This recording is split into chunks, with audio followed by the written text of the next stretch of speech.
Hello students, आप सबका स्वागत है हमारे चैनल एम्पलीट्यूड स्टडीज़ 2.0 में। देखिए, डिप्लोमा क्लासेस में जो अप्लाइड फिज़िक्स फर्स्ट सिलेबस चलता है और उसमें 2024 में जो सिलेबस चेंज कर दिया गया है, जिस लेटेस्ट सिलेबस और लेटेस्ट पैटर्न के ऊपर बेस्ड जो क्वेश्चन पेपर्स हैं, सैम्पल पेपर्स हैं, वो हम इस वीडियो के माध्यम से देते हैं। और हिंदी मीडियम के स्टूडेंट्स के लिए सैम्पल पेपर हम 4 दे चुके हैं और उनका सोल्यूशन भी दे चुके हैं। 5वां सैम्पल पेपर भी दिया था मैंने और अब मैं इस वीडियो के माध्यम से उसका सॉल्यूशन देने जा रहा हूँ। देखिए, टाइम 3 आवर्स का रहता है, मैक्सिमम मार्क्स 60 होते हैं। इसमें हम शॉर्ट आंसर तो सारे कवर कर लेंगे और लॉन्ग आंसर आपको बता देंगे कि हाँ, किस तरह से क्या करना है। बाकी उसको डिटेल में तैयार करना वो आपकी ज़िम्मेदारी रहेगी। एग्ज़ाम के लिए आप ये 5 सैम्पल पेपर जो मैंने दिए हैं, ये फर्स्ट टाइम दिए हैं, मतलब नए सिलेबस और नए पैटर्न के ऊपर दिए हुए हैं। आप इनकी प्रैक्टिस करें और जो प्रॉब्लम है वहाँ से देखें और फिर एक बार सॉल्व करके खुद से देखें कि आप 3 घंटे में इनको सॉल्व कर पा रहे हैं या नहीं कर पा रहे हैं। बाकी और सैम्पल पेपर्स अगर देखने हैं तो आपने सारी प्लेलिस्ट में भरे हुए हैं वो, और उस प्लेलिस्ट का लिंक मैंने वीडियो के डिस्क्रिप्शन में भी दे रखा है और साथ ही साथ चैनल पर जा कर के भी देख सकते हैं उसे। साथ ही साथ न्यू पैटर्न के ऊपर जो नई कॉपी भी आई है साथ में BTUP की, जिसमें कि बच्चे काफ़ी गलतियाँ कर रहे हैं और इस वजह से जो है वो बाद में रिज़ल्ट में प्रॉब्लम होती है उनके। तो उसके लिए कैसे वो फ्रंट पेज भरना है, क्या मिस्टेक्स हो जाए तो कैसे सुधारना है, इसके लिए भी कॉपी के लिए वीडियो बनाए हुए हैं, जो कि हमारी प्लेलिस्ट है UPBT रूल्स एंड रेगुलेशंस, उसमें पड़े हुए हैं। वो आप जाकर के चैनल पे विज़िट कर सकते हैं, मैं उसका लिंक डिस्क्रिप्शन में भी दे दूँगा, तो वहाँ पे भी आप देख सकते हैं इस चीज़ को। तो और बाकी आपने अगर थ्योरी क्लासेस देखनी है तो उसके लिए भी लिंक डिस्क्रिप्शन में दिए हैं। जो भी है, मैथ्स, फिज़िक्स, केमिस्ट्री जितना भी है, आप उसको देख सकते हैं जाकर। आपकी प्रैक्टिकल की कॉपीज़ भी जो हैं वो पड़ी हुई हैं डिफरेंट प्लेलिस्ट में, आप चैनल पर जाके विज़िट कर सकते हैं। और मैं बता दूं, अगर आप चैनल पे पहली बार आए हैं तो सब्सक्राइब ज़रूर कर लें इसको। और साथ ही साथ अगर व्हाट्सएप ग्रुप में नहीं जुड़े हैं तो आप हमें 7376292424 इस नंबर पे आप व्हाट्सएप करके अपना नाम, ब्रांच है ना, और कॉलेज और सेमेस्टर, ये 4 चीज़ें लिख के भेज देंगे तो हम आपको रेस्पेक्टिव अपने व्हाट्सएप ग्रुप में ऐड कर लेंगे, ताकि आप और इन्फॉर्मेशन बेटर वे में पा सकेंगे। अदरवाइज़ यूट्यूब पे वीडियोस तो हैं ही, आप देख सकते हैं, लेकिन कोई और इन्फॉर्मेशन अगर बतानी होती है जो कि वीडियो के माध्यम से नहीं बताई जा सकती, तो हम वो व्हाट्सएप ग्रुप में शेयर कर देते हैं। साथ ही साथ टेलीग्राम चैनल से नहीं जुड़े हैं तो हमारा टेलीग्राम चैनल एम्पलीट्यूड स्टडीज़ 2.0 के ही नाम से है, उस पर आप जुड़ सकते हैं। और साथ ही इंस्टाग्राम ID एम्पलीट्यूड स्टडीज़ 2.0 के ही नाम से है। तो तीनों जगह, तीनों प्लेटफॉर्म पे हम एम्पलीट्यूड स्टडीज़ 2.0 के नाम से हैं, आप जिससे भी चाहें ज्वाइन हो सकते हैं। लेकिन व्हाट्सएप ग्रुप और टेलीग्राम चैनल और यूट्यूब चैनल, ये 3 चीज़ों से ज़रूर जुड़े रहें। अब देखिए, हम ये स्टार्ट करते हैं पेपर। और इसमें अगर आपने इसका पहले अनसॉल्व्ड वर्जन देखिएगा और उसे सॉल्व करने की कोशिश करिएगा, प्रॉब्लम आए तब आप इसे देखिए। यहाँ पर देखिए, किन्हीं 10 प्रश्नों के उत्तर हैं दीजिए। अब ये भाग 4 आते हैं, आपके सभी भाग अनिवार्य हैं। अगर आपने पिछले 4 सैम्पल पेपर देखें तो आप इस बात को भली भांति जानते होंगे, लेकिन जो पहली बार इस वीडियो को पहले ही ये नंबर पर देख रहा है तो मैं बता दूं, 4 भाग आते हैं, चारों भाग करने होते हैं, हर एक के अंदर इंटरनल चॉइस होती हैं। तो भाग A में किन्हीं 10 प्रश्नों के उत्तर दीजिए और एक नंबर का हर एक क्वेश्चन है। इसमें 4 क्वेश्चन सही विकल्प वाले होते हैं, मतलब बहुविकल्पी होते हैं। 4 क्वेश्चन उसके बाद रिक्त स्थान के होते हैं और उसके बाद 4 क्वेश्चन जो होते हैं वो आपके एक शब्द या एक वाक्य में लिखने लायक होते हैं। तो हम स्टार्ट करते हैं। देखिए, सही विकल्प चुनिए। 2 सदिश का अदिश गुणनफल होता है। तो 2 सदिश का, देखिए A और B अगर वेक्टर हैं तो इनका अदिश गुणनफल, यानी कि डॉट प्रोडक्ट से जानते हैं हम उसे, और आंसर उसका अदिश आता है। इसमें पूछ रहा है सदिश, अदिश और दोनों, फर्स्ट और सेकंड दोनों। तो देखिए, जब A डॉट B यहाँ पे स्केलर ही आता है, अदिश ही आता है, तो इसका मतलब सेकंड ऑप्शन इसका जो है वो सही होगा। दूसरा क्वेश्चन है, निम्न में से किस राशि की विमा नहीं होती लेकिन मात्रक होता है? विमा नहीं होती लेकिन मात्रक होता है। तो देखिए, विकृति की विमा भी नहीं होती, मात्रक भी नहीं होता है। पूर्ण एक ऐसी राशि है जिसकी विमा नहीं होती लेकिन मात्रक इसका रेडियन होता है। अब ऊर्जा की तो विमा भी होती है, मात्रक भी होता है। तो इसलिए फर्स्ट और थर्ड नहीं सही है, सेकंड ऑप्शन सही है। केवल फिजिक्स में यही 2 क्वांटिटी हैं, एक पूर्ण है और एक घन कोण है, जिनके इस तरह की सिचुएशन है कि विमा नहीं होती लेकिन मात्रक होता है, और इसीलिए इनको SI सिस्टम में पूरक राशियों के रूप में रखा जाता है। ठीक है ना, 7+2 का सिस्टम है ना, तो 9 क्यों नहीं कह दिया गया? तो वजह यही है क्योंकि इन 2 के साथ ये प्रॉब्लम है, इनका जो है वो यूनिट ज़बरदस्ती की बनाई हुई है। ठीक है ना, आप इसको इस तरह से दिमाग में ध्यान रख सकते हैं। इसके बाद क्वेश्चन नंबर 3 है। देखिए, निम्न भौतिक राशियों में कौन सी राशि सदिश नहीं है? आवेग, संवेग और सामर्थ्य। तो देखिए आवेग जो होता है impulse F into delta T होता है, जिसमें F वेक्टर है तो I भी वेक्टर होगा। फिर संवेग की बात करें P is equal to M V होता है, इसमें वेलोसिटी जो है वो वेक्टर है तो P भी वेक्टर हो जाएगा, तो दोनों सदिश हैं। सामर्थ्य power is equal to work upon time होता है, ये दोनों स्केलर हैं मतलब अदिश हैं, इसलिए ये भी आपका अदिश होगा। मैं यहाँ पे आपको बता दूं scalar into scalar always scalar होता है, scalar into vector always vector होता है, ठीक है ना। लेकिन वेक्टर इंटू वेक्टर ये आपका स्केलर भी हो सकता है और वेक्टर भी होता है। अगर स्केलर हुआ तो उसे हम अदिश गुणन कहते हैं, यानी कि डॉट प्रोडक्ट से शो करते हैं, और अगर ये सदिश हुआ तो हम उसे सदिश गुणन कहते हैं, यानी कि हम उसे जो है क्रॉस से शो करते हैं।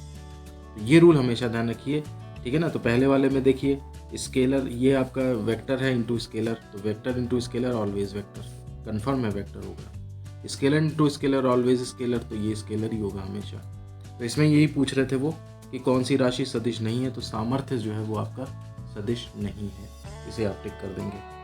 फिर चौथा क्वेश्चन है स्थैतिक घर्षण गुणांक, गतिज घर्षण गुणांक म्यू के, ये म्यू एस जिसको म्यू के कहा है, और घूर्णन घर्षण गुणांक यानी कि रोटेशनल वाला, इनमें यानी कि लोटनिक घर्षण जिसे कहते हैं लुढ़कने वाला, इनमें क्या संबंध है। तो इसमें देखिए फर्स्ट ऑप्शन है mu S greater than mu K greater than mu R, दूसरा है mu S greater than mu R greater than mu K, तीसरा है mu K greater than mu R greater than mu S. तो देखिए स्थैतिक घर्षण गुणांक यानी कि वही सीमांत वाला, और गतिज इसमें से आपको मालूम है कि स्थैतिक ज़्यादा होता है गतिज कम होता है, और घूर्णन घर्षण गुणांक और लोटनिक घर्षण गुणांक तो सबसे कम होता है। तो सबसे कम है म्यू आर, उससे बड़ा है म्यू के, और सबसे बड़ा है म्यू एस। ये फर्स्ट ऑप्शन आपका जो है वो सही है। तो इस तरह से ये 4 क्वेश्चन आपके जो रिक्त स्थान बहुविकल्पी हैं ये पूरे हो जाते हैं। देखिए अब आगे चलते हैं, रिक्त स्थान भरिए। क्वेश्चन नंबर 5 है गुरुत्वाकर्षण नियतांक का विमीय सूत्र है, तो इसको आप निकाल लेंगे। हमने पिछले सैंपल पेपर्स में भी बताया है, अब मैं थोड़ा जल्दी से बता देता हूँ। ये इस न्यूटन के गुरुत्वाकर्षण नियम से पहले आप फॉर्मूला लिख करके और जी की जो है वैल्यू निकाल लेंगे। अब जी की विमा अगर निकालनी है तो ये इज इक्वल टू हो जाएगा फोर्स की विमा यानी कि एम एल टी माइनस 2, ये आपका एल स्क्वायर हो जाएगा इससे, और अपॉन एम स्क्वायर नीचे हो जाएगा। अब इसमें क्या करेंगे आप, ये ऊपर ले जाएंगे आप तो m माइनस 1 हो जाएगा, ये एल क्यूब हो जाएगा, ये t माइनस 2, ये इतना आप जो है यहाँ पे लिख देंगे आकर के। इसके बाद क्वेश्चन नंबर 6 है बल आघूर्ण तथा कोणीय त्वरण के बीच में संबंध है। तो बल आघूर्ण देखिए टॉर्क होता है, और कोणीय त्वरण को अल्फा से लिखते हैं। आपको ध्यान आ जाना चाहिए torque is equal to I alpha एक रिलेशन होता है। नहीं ध्यान आ रहा कोई बात नहीं, टॉर्क को फोर्स से लीनियर मोशन पे ले जाइए, रेखीय मोशन पे, गति पे। तो टॉर्क को फोर्स से वहाँ पे रिप्रेजेंट करते हैं, त्वरण को अल्फा को वहाँ पे ए से रिप्रेजेंट करते हैं, तो यानी कि फॉर्मूला याद आ जाएगा अब आपको F equal to M A, और द्रव्यमान को यानी कि इनर्शिया को यहाँ पर मोमेंट ऑफ इनर्शिया से शो करते हैं। अब ये वहाँ पे द्रव्यमान है, वही काम यहाँ पे जड़त्व आघूर्ण करता है, तो इससे भी आपको याद आ जाएगा torque is equal to I alpha, वो आपको यहाँ पर लिखना होगा। क्वेश्चन नंबर 7 है गैसों में ऊष्मा संचरण किस विधि द्वारा होता है। तो ये आपका संवहन का विधि होती है, ठीक है ना। द्रवों में गैसों में जो है संवहन विधि द्वारा ऊष्मा संचरण होता है। इसके में मैं याद दिला दूं आपको कि गैस है जैसे, तो नीचे की गर्म होती है गैस, ठीक है ना, फिर वो ऊपर उठती है, फिर उसका स्थान लेने के लिए नीचे वो बाहर से इधर आती है हवा। इसको आप देखिए डेली लाइफ में भी देख लीजिए, कहीं दिन में ज़्यादा गर्मी पड़ती है तो हवा गर्म होकर ऊपर उठती है, उसका स्पेस लेने के लिए फिर इधर उधर से हवा चलती है तो ठंडी हवा आने लगती है। जैसे बहुत गर्मी पड़ती है ना तो लोग कहते हैं कि अब हवा चलेगी, तो ये वही प्रेशर डिफरेंस की वजह से होता है। इसके बाद देखिए क्वेश्चन नंबर 8 है पृथ्वी के केंद्र पर गुरुत्वीय त्वरण का मान कितना होता है। तो 0 होता है, ये आप जानते ही हैं, ठीक है ना। तो ये 8वां ये हो गया। अब आता है एक शब्द या वाक्य में उत्तर दीजिए। क्वेश्चन नंबर 9 है चंद्रमा पर गुरुत्वीय त्वरण पृथ्वी पर गुरुत्वीय त्वरण से अधिक होता है या कम। तो ये आप बता देंगे कम होता है। अगर कभी 2 नंबर में पूछ दे तो आप इससे बता सकते हैं G is equal to G M over R square से, ठीक है ना। चंद्रमा का द्रव्यमान कम होने की वजह से उस पर ओवर जी कम होता है, हालांकि त्रिज्या भी कम होती है लेकिन इसका इफेक्ट ज़्यादा होता है, इसलिए ओवरऑल हमारा जी कम होता है। और कितना होता है G/6, ध्यान भी रखिएगा। पृथ्वी पे गुरुत्वीय त्वरण अगर G है तो वहाँ पे 1/6 होता है। ये आपके बहुविकल्पी में रिक्त स्थान में भी आ सकता था कि चंद्रमा पर गुरुत्वीय त्वरण पृथ्वी के गुरुत्वीय त्वरण का और डैश डैश करके गुना होता है, तो 1/6 वहाँ पे आएगा। मल्टीपल चॉइस में भी होता है कि 1/6 गुना होगा, 1/4 गुना होगा, 2 गुना होगा, ऐसे करके नन ऑफ दीज ऐसे करके ऑप्शन दे सकते हैं। तो अगर आपको कंसेप्ट पता है तो आप किसी भी तरह से घुमा के क्वेश्चन पूछ दिया जाए आप उसको सॉल्व कर ले जाओगे। उसके बाद 10वां होता है गेज दाब। क्या होता है ये परिभाषा मैं पहले भी बता चुका हूँ सैम्पल पेपर में, बहुत इंपॉर्टेंट होती है कि वायुमंडलीय दाब को शून्य मान करके जो फिर दाब नापा जाता है, उसकी स्केल बनाया जाता है, उसे गेज दाब कहते हैं। ठीक है ना। जैसे गाड़ियों के टायरों में प्रेशर 35 भरा तो 35 प्रेशर भरने का मतलब है कि आपने जो है वायुमंडलीय दाब के ऊपर फिर 35 भरा हुआ है। अगर आप टायर में से सारी हवा निकाल दें तो इसका मतलब ये नहीं कहेंगे कि आप सारी हवा निकाल दी, वायुमंडलीय दाब तो रहेगा ही रहेगा उसके अंदर। तो वायुमंडलीय दाब के ऊपर जितना प्रेशर है, एटमॉस्फेयर प्रेशर के ऊपर जितना प्रेशर होता है, वो गेज दाब होता है। तो ये आपकी डेफिनेशन है, बाकी इसको डिटेल में बुक से देख लीजिएगा। 11वां है क्वेश्चन, किसी बल के आवेग से आप क्या समझते हैं। तो बल का आवेग किसके बराबर होता है, बल और जितने शॉर्ट ड्यूरेशन के लिए वो लग रहा है उनके गुणनफल को बल का आवेग कहते हैं। तो ये आप लैंग्वेज में लिख देंगे और फिर फॉर्मूला नीचे लिख देंगे। फिर उसके बाद चीनी बनाने की मशीन किस सिद्धांत पर आधारित है। तो चीनी बनाने की मशीन जो है वो अपकेंद्रित के सिद्धांत पर आधारित है। ठीक है ना। अपकेंद्रित का सिद्धांत, या फिर आप लिखे अपकेंद्र बल के सिद्धांत पर आधारित। ठीक है ना। अपकेंद्र बल के सिद्धांत पर आधारित है, वो ज़्यादा अच्छा लिखना, उसी के ऊपर अपकेंद्रित बेस्ड है। ठीक है ना। तो चीनी बनाने की मशीन जो है वो इस सिद्धांत पर आधारित है। हमारे सिलेबस में अपकेंद्रित तो नहीं है, लेकिन अपकेंद्र बल के एग्जाम्पल के रूप में अपकेंद्रित जो है माना जा सकता है कि वो सिलेबस में है, इसीलिए मैंने अपकेंद्रित आपको पढ़ाया भी है। अब चलते हैं, देखिए भाग ब पे अति लघुत्तरीय प्रश्न है। इसमें किन्हीं 5 प्रश्नों के उत्तर देने होते हैं और 2-2 नंबर का हर एक क्वेश्चन होता है। तो 5 दूना 10 नंबर का ये टोटल होता है। अब इसमें देखिए पहला क्वेश्चन है, किसी कण का विस्थापन x समय t पर निर्भर करता है, निम्न समीकरण द्वारा दिया जाता है। x = at² + bt। a, b और a और b बाई b की विमाएं लिखिए। तो ऐसे क्वेश्चन हम पहले भी कर चुके हैं, बहुत आसान होता है। आप सबसे पहले लिखेंगे विमीय समांगीयता के सिद्धांत के अनुसार कि किसी समीकरण के दाएं और बाएं पक्ष की विमा समान होती हैं, तथा यदि किसी पक्ष में एक से अधिक पद है, जैसे यहाँ पे 2 पद दिख रहे हैं आपको, प्लस के एक इधर है और एक प्लस के उधर है, तो 2 पद हैं तो उनकी विमाएं भी समान होती हैं। तो इस सिद्धांत का ये लिख करके फिर आप लिख देंगे x की विमा = at² की विमा। ठीक है। अब इसमें आपको चाहिए क्या, एक ही चाहिए, बाकी सबकी मालूम है। x जो है विस्थापन है और t जो है वो समय है।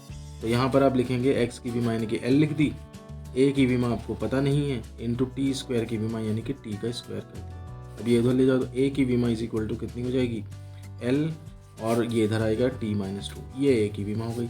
अब आपने यही आंसर भी आपका, तो थोड़ा ठीक तरीके से लिख दीजिए m0 l t-2, ये आपकी a की विमा हो गई, आंसर हो जाएगा ये पहले। अब b के लिए पूछ रहा है तो bt का भी x के साथ रिलेशन निकाल दीजिए। तो अगेन हम क्या करेंगे, x की विमा = और bt की विमा, x की विमा यानी कि l हो जाएगा, b की विमा इंटू t की विमा का मतलब t हो गया। तो यहाँ से b की विमा = कितना हो जाएगा, ये इधर ले आएंगे तो ये LT-1 हो जाएगा। ठीक है। और सही से लिखेंगे तो m0 LT-1, और ये आपका आंसर हो जाएगा दूसरा इसका। अब a बाई b की विमा भी चाहिए, तो जब a की आ गई b की आ गई तो a बाई b की विमा = तो बस इन्हीं की वैल्यू रख करके डिवाइड कर देंगे। m0 LT-2 ये ऊपर लिख दिया और नीचे आपका m0 LT-1 लिख दिया। ठीक है ना। m0 तो खैर 1 ही है, नहीं तो ऐसे काट दो, l भी कट गया, ये ऊपर पहुंचेगा तो ये t⁻⁻1 बचेगा। इसको सही से लिख दो तो m0 L0 t-1, ये आपका जो है वो इसका आंसर हो जाता है। तो सिंपल सा न्यूमेरिकल है, इसको आप अटेम्प्ट कर सकते हैं अगर पेपर में आता है। ठीक है। ये हो सकता है ए भी ही पूछ दे, हो सकता है बी ही पूछ दे, और 2 नंबर का है, हो सकता है केवल ए बाई बी पूछ दे। यहाँ पर मैंने तीनों ही पूछ दिए हैं। ठीक है। देखिए अगला क्वेश्चन हमारे पास, एक घनाभ की लंबाई, चौड़ाई तथा मोटाई के मापन में क्रमशः 5%, 3% तथा 2% की त्रुटि पाई जाती है, तो घनाभ के आयतन के मापन में पाई जाने वाली त्रुटि की गणना करिए। तो क्या दिया है, घनाभ की लंबाई में त्रुटि दी है यानी कि ΔL/L × 100, ये आपका 5% दे रखा है। फिर उसका चौड़ाई यानी कि ΔB/B × 100, इसमें प्रतिशत त्रुटि 3% दी है, ये आपका गिवन है। ठीक है। उसके बाद ΔH/H यानी कि ऊंचाई में प्रतिशत त्रुटि, तो ये आपका 2% दे रखा है। टू फाइंड, पता क्या करना है हमें, तो घनाभ के आयतन में कितनी त्रुटि होगी, तो ΔV/B × 100, ये आपका क्वेश्चन मार्क है। अब वी नो दैट, फॉर्मूला क्या होता है घनाभ के आयतन का, V = L × B × H होता है। इससे अब त्रुटि का फॉर्मूला क्या बनेगा, तो ΔV/B × 100 = ΔL/L × 100 प्लस पावर 1 है तो आगे 1 ही 1 आएगा, तो उसको लिखने की जरूरत ही नहीं, ΔB/B × 100 एंड प्लस ΔH/H × 100। ठीक है ना। तो LBH लेंथ ब्रेथ हाइट उस हिसाब से तीनों का लिख दिया, इसकी वैल्यू डाल देंगे। तो 5% प्लस 3% प्लस 2%, तो ये 5 × 8 तो 10% हो गया। तो अब आंसर लास्ट में लिख देंगे घनाभ के आयतन के, अतः घनाभ के आयतन के मापन में प्रतिशत त्रुटि 10% होगी। इस तरह से बस ये इसको आंसर कर देंगे। बस आपके 2 नंबर का क्वेश्चन है तो 2 मिलेगा, 3 नंबर का क्वेश्चन है तो 3 मिलेंगे, 5 नंबर का क्वेश्चन है तो 5 नंबर मिलेंगे। न्यूमेरिकल की यही खासियत होती है, प्रॉपरली अगर किया हुआ है तो फिर उसमें मार्क्स आपके कटते नहीं हैं। देखिए क्वेश्चन नंबर 3 है, एक पिंड पर 10 न्यूटन का बल लगाकर बल की दिशा में 5 सेंटीमीटर तक विस्थापित किया जाता है, किए गए कार्य की गणना करिए। तो बल लगाया है किसी पिंड पर और जिधर बल लगाया उधर ही डिस्प्लेसमेंट हुआ है, इसका मतलब θ = 0 है। फोर्स आपका 10 न्यूटन है, ये सब आपका जो है गिवन है, और डिस्प्लेसमेंट S = 5 सेंटीमीटर है। तो किए गए कार्य की गणना करें, W क्वेश्चन मार्क है। अब देखिए यूनिट यहाँ पर जब हम लिखते हैं कि क्या दिया है, तो साथ ही साथ में हम ये भी देख लेते हैं कि यूनिट सही है कि नहीं। यहाँ तो ऐसा ही सिस्टम में न्यूटन दिया है, लेकिन यहाँ सेंटीमीटर दिया है। तुरंत इसे आप क्या करेंगे, 100 से डिवाइड करके मीटर में कन्वर्ट कर लेंगे। अब सब कुछ ठीक है, तो using relation W = FS cos θ। तो इसमें क्या हो जाएगा, F की वैल्यू आपने 10 डाल देनी है, इंटू S की वैल्यू आपने 0.05 डाल देनी है, इंटू कॉस ऑफ और 0। तो यानी कि ये आपका कितना हो गया, 0.5 और इंटू 1, यानी कि 0.5 जूल। ये आपके पास जो है वो आंसर आ जाएगा। तो ये आपका न्यूमेरिकल नंबर क्वेश्चन नंबर 3 जो है वो कंप्लीट हो जाता है। क्वेश्चन नंबर 4 है, देखिए 1200 किलोग्राम की एक कार 22 मीटर प्रति सेकंड की चाल से गति कर रही है। ब्रेक लगाने पर कार को रोकने में चली गई दूरी 50 मीटर है। कार को रोकने में ब्रेकिंग बल की गणना करिए। देखिए आप तो देख रहे होंगे कि इसमें मैंने सारे ही न्यूमेरिकल भर दिए हैं। एक्चुअली मैंने सैम्पल पेपर इस हिसाब से तैयार किए हैं कि अगर कोई बच्चा पहला, दूसरा, तीसरा सैम्पल पेपर तैयार करे मेरे द्वारा दिया हुआ, तो वो लगभग 30+ में मार्क्स ला सकता है। लेकिन अगर जिसे और ज़्यादा नंबर 30-35+ आ जाएंगे, नंबर 40+ आ जाएंगे, चलिए, है ना। लेकिन अगर मान लीजिए सपोज करिए जिसको 60 आउट ऑफ 60 की तैयारी करनी है, 55+ की तैयारी करनी है, तो वो चौथा और पाँचवा और कर ले, तो वो फिर सोच सकता है कि 50+ या 55+ मार्क्स उसको आ सकते हैं। और अगर 60 मार्क्स लाने के लिए कोई प्रिपेयर कर रहा है तो वो पूरी बुक को पढ़े, हर एक चीज़ पढ़े, ठीक है ना। कोई भी प्रॉब्लम हो कहीं भी फिज़िक्स में, मुझसे पूछे वो कमेंट में या व्हाट्सएप पे, मैं हमेशा कोशिश करूँगा कि उसकी बातों का जवाब दूँ। तो ये जो है वो चीज़ होती है। तो डिफरेंट तरह के स्टूडेंट्स होते हैं। तो 1 2 3 जो है वो एवरेज, बिलो एवरेज सबके लिए है, अच्छे बच्चों के लिए। 4 5 जो है वो केवल मतलब 6 थोड़ा ठीक बेटर बच्चों के लिए है। और बाकी लोग तो पूरा सिलेबस प्रिपेयर करें, वो पूरी बुक देखें, ठीक है ना। हर चीज़ को समझने की कोशिश करें, ताकि अच्छी तरह से दिमाग में जब चीज़ बैठ जाएगी तो फिर उससे क्वेश्चंस भी आप बना ले जाओगे और जल्दी भूलोगे भी नहीं। तो बहरहाल इसमें इस सैम्पल पेपर में न्यूमेरिकल पॉइंट ऑफ व्यू से ज़्यादा है। अब चूँकि अभी तक तो ऐसा देखा जाता था कि बोर्ड में न्यूमेरिकल्स उतने ज़्यादा नहीं आते थे, लेकिन अब पैटर्न बदला है और जाहिर सी बात है, हो सकता है न्यूमेरिकल ज़्यादा पूछे जाने लगे, इसलिए न्यूमेरिकल्स को बिल्कुल इग्नोर करना अच्छा नहीं रहेगा। लेकिन मैं ये भी बता दूं कि हालांकि मैं ये बात नहीं कहनी चाहिए, लेकिन अगर आपको मान लिया सपोज न्यूमेरिकल बहुत टफ लगते हैं, तो आप न्यूमेरिकल छोड़ के थ्योरी को पूरी 100% तैयार कर दीजिए। थ्योरी में आपका कुछ नहीं गलत हो, ना डेफिनेशन में, ना डेरिवेशन में, ना कुछ, तो आप फिर एक बार को न्यूमेरिकल छोड़ करके उसको चॉइस में निकालने की सोच सकते हैं। मैं 60 की गारंटी नहीं देता उस टाइम पे, हाँ, लेकिन ये है कि 40+ आपके मार्क्स जरूर आ जाएंगे। अब देखिए इस न्यूमेरिकल को ज़रा सॉल्व करने की कोशिश करते हैं। 1200 किलोग्राम की एक कार है। तो पहले तो क्या है, इस न्यूमेरिकल में से आप न्यूमेरिकल डेटा को एक्सट्रैक्ट करेंगे। तो 1200 किलोग्राम यानी कि मास जो है आपका 1200 किलोग्राम हो गया, ठीक। 22 मीटर पर सेकंड की चाल से गति कर रही है, ये इनिशियल वेलोसिटी है उसकी 22 मीटर पर सेकंड। ब्रेक लगाने पर कार को रुकने में चली गई दूरी 50 मीटर है। देखिए रुकने में यानी कि बाद में रुक जाती है वो, और चली गई दूरी यानी कि इस दौरान वो 50 मीटर दूरी चल जाती है। कार को रोकने में ब्रेकिंग बल की गणना करिए, फोर्स क्वेश्चन मार्क है। फोर्स देखिए, फोर्स ma से निकलेगा, F = ma। m दिया है लेकिन त्वरण नहीं दिया है, उसके लिए हम क्या करेंगे, using v² = u² + 2as। v की वैल्यू 0 डाल दी, u की वैल्यू जो है 22 का स्क्वायर और प्लस 2a × s का मतलब 50 हो गया। तो 2s = क्या हो गया, माइनस का 22 × 22, ठीक है ना। s = a निकाल लीजिए यहाँ पे। s की वैल्यू तो हमने डाल दी थी, 2a × 50 था, ठीक है। तो अब इसमें यहाँ पर क्या हो जाएगा, a = जो है वो -22 × 22 अपॉन 52 जा 100, ये हमने कर लिया, ये एक्सेलरेशन हो गया। ठीक है, अभी मल्टीप्लाई नहीं करते क्योंकि आगे कैलकुलेशन है, इसलिए इसको अभी सॉल्व नहीं करते। अब ए आ गया तो माइनस यही शो कर रहा है कि बंधन है, तभी तो वेलोसिटी 22 से कम होते होते 0 हो गई है जा करके। तो अब यूजिंग F = ma ये यूज़ कर लेते हैं। मास जो है कितना है 1200 है, इंटू त्वरण कितना आया ये देखिए यहाँ पे माइनस बाहर कर दीजिए 22 × 22 अपॉन 100। अब 100 से देखो ये कट गया। ठीक है, अब उसके बाद ये है कि 12 दूना 24, ये मतलब इसको मल्टीप्लाई करना है। तो जैसे ये आप कर लीजिए, इसको 22 का कर लीजिए चाहे। ठीक है ना, तो 22 दूना 44 और यहाँ से लगा 4, 12 दूनी 44 और 4 48, 484 हुआ। तो 12 × 484 माइनस का, तो ये हो गया 12 चौक 48, 4 लगा 12 8 96, 400, 10 12 चौक 48, 10 58। देख लीजिएगा कैलकुलेशन अगर मिस्टेक हो गई हो मुझसे, तो -5808 न्यूटन ये आता है। और माइनस साइन क्या शो करता है, मंदन को शो करता है। तो ब्रेकिंग बल, तो अब आप चाहे लैंग्वेज में नीचे जब लिखोगे अतः ब्रेकिंग बल, तो जब माइनस का इफेक्ट यहीं आ गया लैंग्वेज में कि ब्रेकिंग बल कितना है, तो ब्रेकिंग बल जो है वो 5808 न्यूटन होगा। आप जरा आंसर इसका चेक करिएगा और मुझे बताइएगा कि कोई मिस्टेक अगर हुई हो या कैलकुलेशन में, तो कमेंट में बताइएगा, तो मैं इसको डिस्क्रिप्शन में लिख दूंगा। हर वीडियो को डिस्क्रिप्शन में ज़रूर चेक कर लिया करिए कि उसमें कोई मॉडिफिकेशंस या कोई करेक्शन तो नहीं किए गए हैं, क्योंकि वीडियो को देखिए तो नहीं बदल सकते हम। अब मेरे से अगर यहाँ पे कैलकुलेशन में मिस्टेक हो गई हो तो मैं नहीं जानता, तो वो आप लोग चेक करके एक बार बताइएगा। या कोई मेथड में ही गड़बड़ी हो गई हो कभी कुछ इस तरह की, तो बताएंगे तो मैं उसके डिस्क्रिप्शन में जो है उसके बारे में कमेंट डाल दूंगा कि हाँ भाई ऐसा ऐसा इस क्वेश्चन में गलत हो गया, तो इसको ये समझिए। देखिए क्वेश्चन नंबर 5 है, विमा का एक रूपता का सिद्धांत या समांगीयता का सिद्धांत समझाइए। तो ये पिछले सैंपल पेपर में भी था। समांगीयता का सिद्धांत को ये एक रूपता का सिद्धांत कहते हैं। आप इस बात को ध्यान रखिएगा, क्योंकि ये जो है वो मिस्टेक ना कर जाइएगा कि पता लगा ये मालूम ही नहीं है। इसीलिए कहीं पर भी कोई शब्द अगर समझ में ना आए तो इंग्लिश वर्जन जरूर देख लिया करिए, कि हो सकता है उससे आपको वो बात समझ में आ जाए।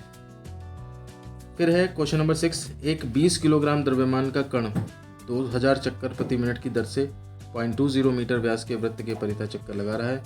इसके घूर्णन अक्ष के परितः जड़त्वाघूर्ण ज्ञात करिए। तो जड़त्वाघूर्ण निकालना है, ठीक है ना। तो मैं क्या करता हूँ कि यहाँ पे लिख देता हूँ m = देखिए 20 किलोग्राम है तो 20 किलोग्राम लिख दिया, और 2000 चक्कर प्रति मिनट की दर से, तो इसका जो 2000 चक्कर प्रति मिनट यानी कि ये आपका जो है वो इससे आवृत्ति निकल आएगी। तो फ्रीक्वेंसी F = 2000 चक्कर, ठीक है ना, और प्रति मिनट, तो 2000 चक्कर प्रति मिनट है। तो इसमें आप इसको अगर चक्कर प्रति सेकंड करेंगे फ्रीक्वेंसी के लिए, तो 2000 और बटे मिनट को 60 सेकंड कर देंगे, तो ये फ्रीक्वेंसी बन जाएगी। लेकिन ध्यान रखिए कि इसकी ज़रूरत पड़ेगी नहीं, ये इतने हर्ट्ज फ्रीक्वेंसी हो गई।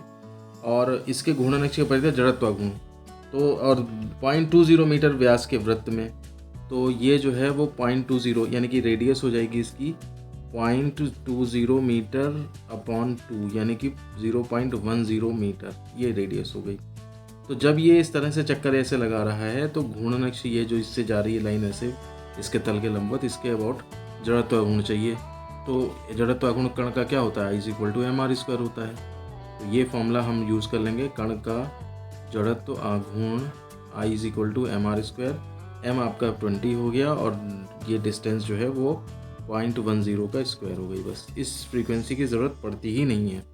तो ये हो जाएगा 20 × 0.01 और यहाँ से आप मल्टीप्लाई करेंगे तो 0.20 और kg मीटर स्क्वायर, ये आपका जो है जड़त्वाघूर्ण आ जाता है। तो ये केवल कंफ्यूज करने के लिए दिया था 2000 चक्कर प्रति मिनट, उसकी कोई आवश्यकता इस क्वेश्चन में नहीं पड़ी। इस तरह से हमारा क्वेश्चन नंबर 6 भी जो है वो कंप्लीट हो जाता है। देखिए अब हमारे पास क्वेश्चन नंबर 7 है, हवाई जहाज के उड़ने का सिद्धांत समझाइए। तो ये बर्नौली के प्रमेय पर आधारित होता है। ये थ्योरेटिकल क्वेश्चन है, आप इसे आराम से कर सकते हैं। इसके बाद भाग स में चलते हैं। लघु उत्तरीय प्रश्न होते हैं, किन्हीं 8 प्रश्नों के उत्तर दीजिए। हर एक प्रश्न जो है 2.5 नंबर का होता है, तो 8 × 2.5 यानी कि 20 मार्क्स हो जाते हैं। इसमें क्वेश्चन नंबर 1 है, अभिकेंद्र बल को परिभाषित करिए। तो इसकी परिभाषा आप लिख देंगे कि जब कोई कण वृत्तीय गति करता है तो उस पर केंद्र की तरफ एक बल कार्य करता है, जिसे अभिकेंद्र बल कहते हैं। अब इसके बाद इसमें भी एक न्यूमेरिकल है, वो देख लेते हैं। 0.10 kg द्रव्यमान के एक पिंड को, यानी कि m is equal to 0.10 kg 1 metre व्यास की रस्सी से बांधकर, तो देखिए 1 मीटर व्यास है तो त्रिज्या कितनी हो जाएगी 1/2 यानी कि 0.5 मीटर, रस्सी से बांधकर वृत्तीय पथ पर 10 चक्कर 31.4 सेकंड की दर से घुमाया जाता है, यानी कि 31.4 सेकंड में 10 चक्कर कर लेता है। तो आवृत्ति क्या होती है, एक चक्कर में कितने टाइम में हो रहा है, नहीं एक चक्कर कितने टाइम में हो रहा है, तो ये तो इसका आवर्तकाल बनेगा जा करके, ठीक है ना। आवृत्ति अगर चाहिए तो 1 सेकंड में कितने चक्कर हो रहे हैं, कुछ भी आप निकाल सकते हो, ठीक है। तो यानी कि 31.4 सेकंड में 10 चक्कर हो रहे हैं, तो हेंस एक चक्कर 1 सेकंड में कितने चक्कर होंगे, तो 10/31.4, तो ये आपका 1 सेकंड में चक्कर, ये फ्रीक्वेंसी जो है f इज इक्वल टू 10/31.4 इतने हर्ट्स हो जाएगी जाकर के 1 सेकंड में चक्करों की संख्या। उसके बाद पिंड पर लगने वाले अभिकेंद्र बल की गणना करिए, तो f is equal to question mark. अब फॉर्मूला होता क्या है, वैसे फॉर्मूला होता है f is equal to mv²/r और या फिर mr⍵²। अब आप इसमें देखो v तो दिया नहीं है, लेकिन हाँ फ्रीक्वेंसी दी है, फ्रीक्वेंसी से ओमेगा निकल सकता है, ठीक है ना। तो इसलिए हम क्या करेंगे, इसी का यूज़ करेंगे, इस वाले फॉर्मूले का, और m और r ये दिए हुए हैं, तो हम क्या करते हैं f is equal to mr और ओमेगा की जगह क्या कर लेते हैं 2πf², omega is equal to 2πn या 2πf, तो इसमें क्या हो जाएगा m into are into 4π²f², ये हो जाएगा। तो अब आपका यहाँ पर क्या हो जाएगा, वैल्यूज़ रख दो इसमें, तो जब इसमें आप वैल्यूज़ रख दोगे तो ये हो जाएगा m की वैल्यू 0.1 इंटू आर की वैल्यू तुम्हारी हो गई कितनी 0.5 और इंटू 4 इंटू 3.14 इंटू 3.14 और इंटू फ्रीक्वेंसी का स्क्वायर यानी कि 10 का स्क्वायर यानी कि 100/31.4 इंटू 31.4, ठीक है ना। अब इसमें थोड़ा सा कैलकुलेशन पे ध्यान देते हैं, तो इसमें अगर आप देखें तो यहाँ पर 1 0 है, यहाँ पर इसको डेसिमल हटा लें तो यहाँ पर 1 0 आ जाएगा, इसका भी डेसिमल हटा लो तो यहाँ पे 1 0 आ जाएगा, और वो 100 से वो जो 0 है वो कट भी जाएगा, ठीक है। अब आप इसमें देखिए कि 314 इससे कटा, 314 इससे कटा, ये पूरा ही ख़त्म हो गया है जा करके, बचता है 0.1 इंटू 0.5 इंटू 4, तो ये हो जाएगा कितना 5 चक्कू 20 हो गया, और 2 पे डेसिमल लगा दिए तो 0.20, ये आपका जो है इतने न्यूटन का अभिकेंद्र बल लग रहा है, अगर कैलकुलेशन सारी सही है, ठीक है ना। करने का तरीके में कोई गड़बड़ नहीं है, लेकिन बस ये है कि आप ये घिच-पिच किया है मैंने, हो सकता है थोड़ा सा अगर मिस्टेक हो गई हो तो आप वो करेक्ट कर लीजिएगा। बाकी मुझे कमेंट करके बताइएगा इसका वास्तव में आप डिटेल में जब आपने किया तो आंसर कितना आ रहा है।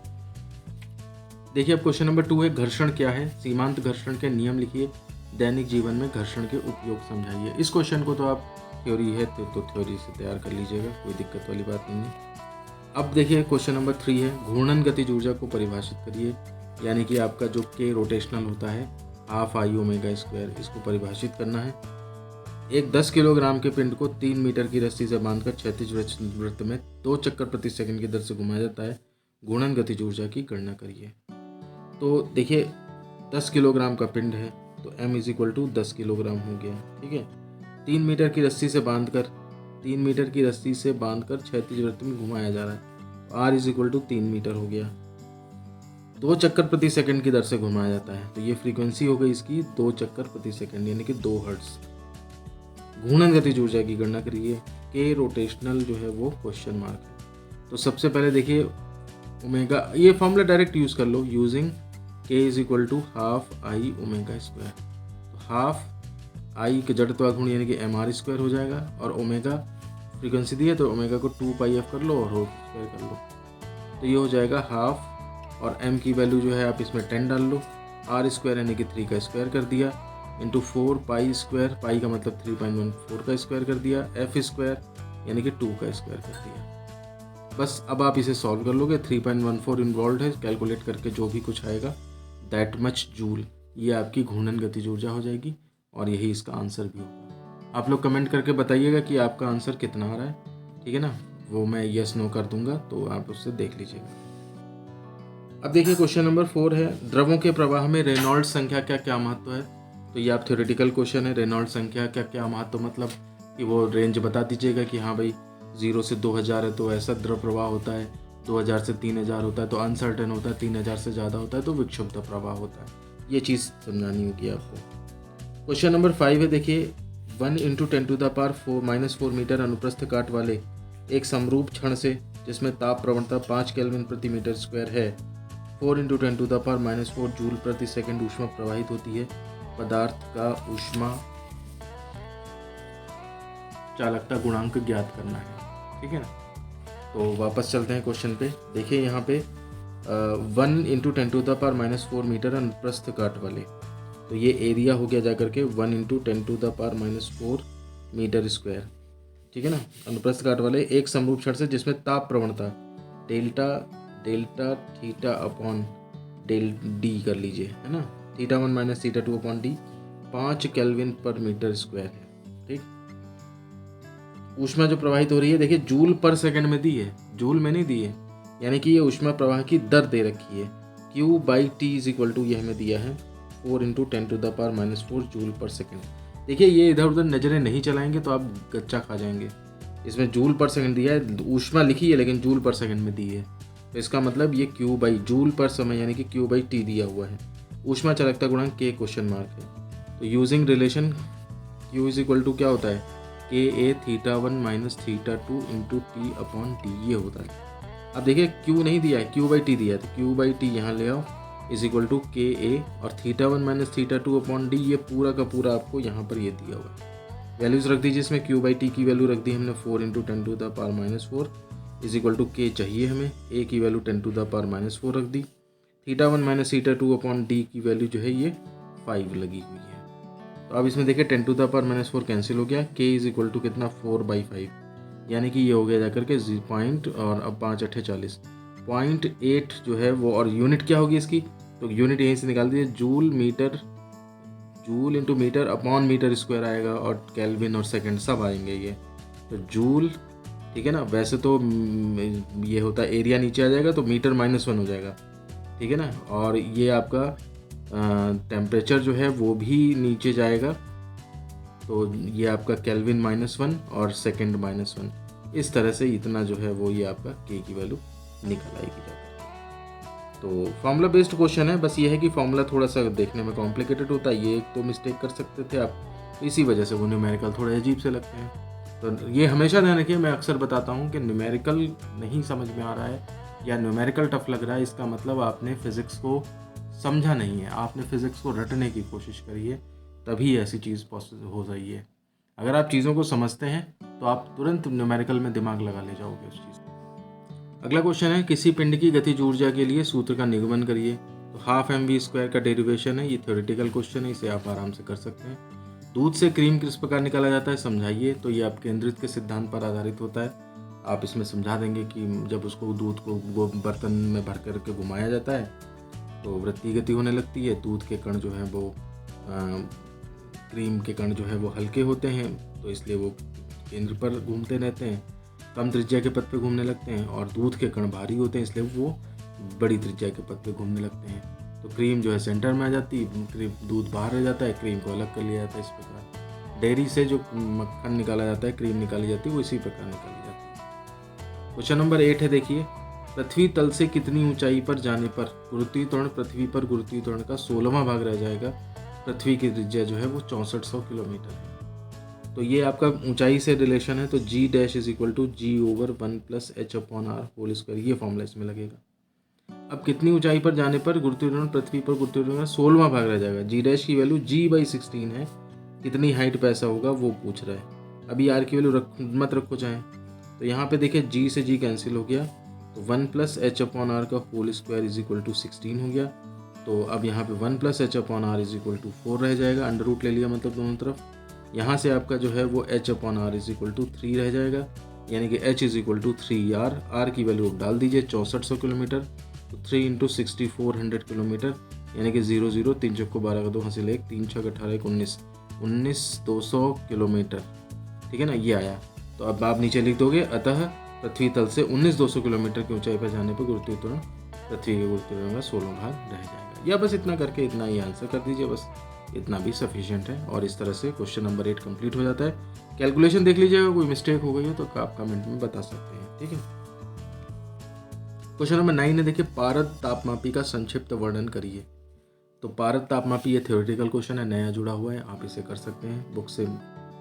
10वां क्वेश्चन है, हुक का नियम लिखिए तथा प्रतिबल विकृति ग्राफ को बनाइए। तो हुक का नियम भी आपको मालूम होना चाहिए और प्रतिबल विकृति ग्राफ ये बिल्कुल थ्योरेटिकल बेस्ड क्वेश्चन है, आप इनको बुक से आराम से कर सकते हैं। अब चलते हैं भाग 10 पे, विस्तृत उत्तरीय प्रश्न। इनमें किसी 4 प्रश्नों के उत्तर देने होते हैं। हर प्रश्न 5 नंबर का होता है, इस तरह से मिला करके ये 20 नंबर का हो जाता है। इसमें है पहला, ऊष्मा चालकता गुणांक को परिभाषित करिए। तो ठीक है, अभी हमने जो फॉर्मूला पढ़ा था Q is equal to KA θ1 minus θ2 into T/D, इसमें K की डेफिनेशन देनी है। फिर एक एल्यूमिनियम छड़ की लंबाई 1 मीटर है तथा क्षेत्रफल 5 सेंटीमीटर स्क्वायर है। इसके एक सिरे को 250 डिग्री सेंटीग्रेड तथा दूसरे सिरे को 50 डिग्री सेंटीग्रेड पर रखा जाता है। क्षण में 5 मिनट में बहने वाली ऊष्मा की मात्रा की गणना करिए। दिया है K is equal to 200 joule per metre per second per degree centigrade. तो इस न्यूमेरिकल को जैसे हम करना चाहते हैं तो कैसे करेंगे, आप देखिए यहाँ पे ध्यान से। एक एल्यूमिनियम की छड़ की लंबाई 1 मीटर है, तो ये आपकी लंबाई 1 मीटर दे दी है यहाँ पे। इसको हम D से रिप्रेजेंट करते हैं, तो D हमारा 1 मीटर दे दिया है। क्षेत्रफल 5 सेंटीमीटर स्क्वायर है, इसका पृष्ठ क्षेत्रफल तो यानी कि एरिया दे दिया है। A इज इक्वल टू कितना, ये 5 सेंटीमीटर स्क्वायर। अब सेंटीमीटर को है मीटर में बता दो, तो 5 इंटू 10⁻⁴। 1 सेंटीमीटर को बदलने के लिए मीटर में 10⁻⁻2 आएगा, और होल स्क्वायर है तो वो 10⁻⁴ हो जाएगा। इसके एक सिरे को 250 डिग्री यानी कि 250 डिग्री सेंटीग्रेड पर रख दिया तथा दूसरे सिरे को 50 डिग्री सेंटीग्रेड यानी कि इसे 50 डिग्री सेंटीग्रेड पर रख दिया गया है। ठीक है ना, तो ये θ1 और θ2 हो गए। तो θ1 minus θ2 is equal to 250 minus 50 यानी कि 200 हो गया केल्विन। क्षण में 5 मिनट में बहने वाली ऊष्मा की मात्रा ज्ञात करिए। T is equal to 5 minute यानी कि ये आपका 5 इंटू 60 यानी कि 300 सेकेंड हो गया। तो ऊष्मा की मात्रा Q क्वेश्चन मार्क है। K की वैल्यू दी हुई है 200 joule per metre second degree centigrade. देखिए जो मात्रक दिया इसी हिसाब से आपकी सब चीज़ें होनी चाहिए, जूल मीटर सेकेंड तो सबको मीटर वगैरह और इस तरह से चेंज कर लिया है। अब इसमें आप फॉर्मूला लगा देंगे, तो ये फॉर्मूला जो है वो आप लगा देंगे इसमें। Q is equal to K की वैल्यू 200 डाल दी, एरिया की वैल्यू ये आपने 5 इंटू 10⁻⁴ डाल दी, θ1 माइनस θ2 यानी कि 200 डाल दिया, इंटू T का मतलब 300 डाल दिया, और अपॉन D का मतलब जो है वो 1 मीटर डाल दिया। तो ये आपका कितना हो जाएगा 10⁻⁴। तो ये 2 0 2 0 4 0 10⁻⁴ से कट जाएंगे। 5 दूना 1000 हो गया, इंटू 2 ये 2 आ गया इधर, और इंटू 3 और है, अच्छा 3 दूना 6 6000 जूल इतनी ऊर्जा जो है वो प्रवाहित हो जाएगी। तो ये आपका इसका आंसर आ जाता है। आप जो है इसमें ज़रा देख लीजिएगा, इसमें कैलकुलेशन करके मुझे कमेंट में बताइएगा कि आपका कितना आ रहा है, कहीं मेरा गलत तो नहीं है। अगर गलत होगा तो फिर उस केस में हम डिस्क्रिप्शन में बता देंगे इस चीज़ को। दूसरा क्वेश्चन है, पृष्ठ तनाव को परिभाषित करिए। तो इसका काल्पनिक रेखा खींच के जो वो नहीं होता है F/L is equal to T, उसी तरह से डेफिनेशन दे देंगे। केशिकीय उन्नयन विधि से जल के पृष्ठ तनाव को ज्ञात करने की विधि का वर्णन करिए।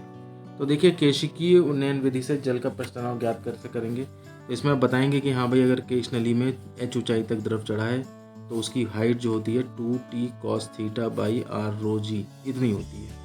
अब इसका डेरिवेशन नहीं करना है क्योंकि डेरिवेशन इसका सिलेबस में है ही नहीं हमारे। अब आप इसमें क्या करोगे, T इज इक्वल टू बस HR ρg अपॉन 2 cos θ। आप क्या करोगे, ये कि इसमें हम ये फॉर्मूले से ये आ गया T।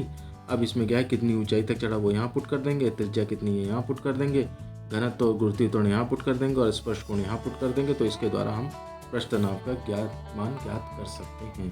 तो कैसे ज्ञात करना है वो चीज़ इसमें बतानी है, तो ये आप थोड़ा सा डिटेल करके लिख देंगे, आपका क्वेश्चन नंबर 2 कंप्लीट हो जाता है। क्वेश्चन नंबर 3 ये देखिए, R त्रिज्या का एक गोला क्षैतिज से कोण थीटा पर झुके हुए तल पर घूर्णन गति प्रारंभ करता है। ये इस तरह से इस पर घूर्णन गति प्रारंभ कर रहा है। इसके रेखीय त्वरण के लिए व्यंजक निकालिए, वही A equal to G sin θ upon 1 plus I/mr²। ये वाला फेमस रिलेशन है, इसका प्रूफ करना है। बिना फिसले लुढ़कने की शर्त बताइए, तो इसी की वैल्यू अंदर पुट करके फिर F की और म्यू की वैल्यू निकलती हैं, और फिर बिना फिसले लुढ़कने की शर्त के लिए इसमें ग्रेटर इक्वल टू लगा के कंडीशन बन जाती है। मैंने डिटेल में कराया हुआ है, आप इसको अच्छी तरह से जानते हैं, तो ये आप कंप्लीट कर सकते हैं। क्वेश्चन नंबर 4 है, विभिन्न प्रकार की त्रुटियों का वर्णन कीजिए। इनको कम करने के उपाय भी बताइए। कंप्लीट थ्योरेटिकल क्वेश्चन है, आप तैयार कर सकते हैं। 5वां है द्रवों में अविरतता का सिद्धांत बताइए तथा सिद्ध करिए। बगीचे में पानी देते समय पाइप के मुंह पर अंगूठा क्यों लगाया जाता है? तो अविरतता का सिद्धांत का प्रूफ है। ध्यान रखिए बर्नौली थ्योरम का प्रूफ नहीं है आपके पास। क्वेश्चन नंबर 6 से देखिए, एक डिस्क अपने अक्ष के परितः जड़त्व गुण I0 है। इसका जड़त्व गुण परिधि से जाने वाले एक समांतर अक्ष के परितः I0 के पदों में ज्ञात करिए। मतलब कहने का यह है, डिस्क है उसका अपने अक्ष के परितः, यानी कि डिस्क का अक्ष के परितः जड़त्व गुण I0 है, ये I0 है। तो आप I0 जानते हैं, डिस्क का अपने अक्ष के परितः वैसे हाफ m r² होता है, तो ये I0 दिया है। क्वेश्चन नंबर फर्स्ट हो गई। इसका जड़त्व गुण परिधि से जाने वाला, ये परिधि से जाने वाली और एक समांतर अक्ष, ये समांतर इसके ये अक्ष हो गई, इसके परितः I0 के पदों में ज्ञात करिए। तो इसके परितः I = हम क्या करेंगे, समांतर अक्षों की प्रमेय लगा देंगे। बहुत अच्छा क्वेश्चन है। समांतर अक्षों की प्रमेय से I = ICM + MA², ये फॉर्मूला होता है। तो ये I आपको पता करना है। ICM कितना होगा, यानी कि I0 होगा, प्लस M × A² यानी कि इनके बीच की डिस्टेंस कितनी है, R हो गई जाकर के, तो MR² हो गया जाकर, ठीक है ना। अब यहाँ पे देखिए I0 तो ये रख दिया आपने, ठीक, I0 में ही रखना है, तो इसको I0 रखो। MR² की वैल्यू यहाँ से 2I0 और डाल दो फ्रॉम फर्स्ट, ठीक है ना। तो ये कितना हो गया, 3I0 हो गया। तो इसका मतलब जो है वो I0 के पदों में तो अतः अभीष्ट जो आपका जड़त्व गुण है वो आपका 3I0 होगा। I0 के पदों में ही निकालना था ना, M और R में नहीं निकालना था, वो तो दिए ही नहीं थे यहाँ पे। 3I0 जो है यहाँ पे इसका आंसर आ जाएगा। बहुत अच्छा, बहुत सटीक और बहुत छोटा क्वेश्चन है। अब आप अपने आप ही सोचो, अगर आप त्रुटियों का वर्णन करने में लग गए 2 पेज लग जाएंगे आपके, फिर भी 5 में से 3 ही मिलेंगे। लेकिन अगर आपने ये कर दिया, 5 लाइन लिखेंगे आप, लेकिन 5 में से 5 क्वेश्चन आपको करने मिलेंगे, 5 में से 5 नंबर मिलेंगे आपको। तो ये होता है अगर आप न्यूमेरिकल और इस पर कॉन्फिडेंस रखते हैं, ये इससे फ़ायदा मिलता है। तो इस तरह से ये हमारे सारे क्वेश्चन कंप्लीट हो जाते हैं। आपके 5 सैम्पल पेपर कंप्लीट हो चुके हैं। इतने सैम्पल पेपर अगर आपने कर लिए 5, तो आप इसमें जो है वो 55+ मार्क्स ज़रूर से ज़रूर गेन कर पाएंगे, ऐसा मेरा विश्वास है। आपको ये वीडियो कैसा लगा कमेंट में ज़रूर बताइएगा। वीडियो पसंद आया तो लाइक करें, दोस्तों में भी शेयर करें। चैनल पे पहली बार है सब्सक्राइब ज़रूर कर लें, और व्हाट्सएप ग्रुप और टेलीग्राम चैनल को भी ज्वाइन करके रखें। मिलते हैं आपसे नेक्स्ट वीडियो में।